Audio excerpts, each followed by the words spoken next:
চলছে বোরো ধান কাটার মরশুম। ধান কাটার জন্য কৃষকরা ব্যবহার করছেন ধান কাটার মেশিন বা হারভেস্টার। এর ফলে অনেক কম সময়ে কাটা হচ্ছে বিঘার পর বিঘা ধান। হারভেস্টার এবং ট্রাক্টর ব্যবহার করেই এর সুবিধা পাচ্ছেন কৃষকরা। তবে এর ফলে দেখা দিয়েছে অন্য বিপত্তি।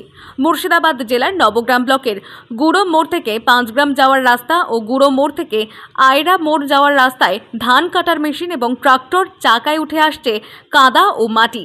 কোথাও তৈরি হচ্ছে কাদার স্তূপ, পাকা রাস্তা পরিণত হচ্ছে মাটির রাস্তায়। ঘটনায় এক টোটো চালক জানান, ট্রাক্টরে যে ধান কাটা মেশিনে হতে পারে, ওই বৃষ্টি হলে পরে পিছলে যাবে, অসুবিধা তো হয়। ধান কাটার পরে ওই মেশিন নিয়ে যাওয়া হচ্ছে গ্রামীণ রাস্তা দিয়ে। হারভেস্টার এবং ট্রাক্টরের চাকায় উঠে আসছে প্রচুর পরিমাণে কাদা ও মাটি, আর সেই কাদায় ভরে যাচ্ছে গ্রামের ভেতরের রাস্তা থেকে শুরু করে রাজ্য ও জাতীয় সড়কও।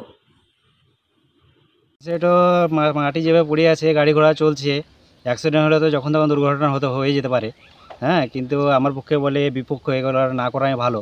হ্যাঁ, এগুলোর প্রতি অ্যাকশান নেওয়া দরকার, যে এইভাবে রাস্তায় গাড়ি এই কাদা, তো অনেক অসুবিধা হচ্ছে। অত স্লিপ কেটে যাচ্ছে টায়ার, এত কাদার মধ্যে। তো যাই হোক, এর প্রতি কোনো একটা ব্যবস্থা নেওয়া দরকার।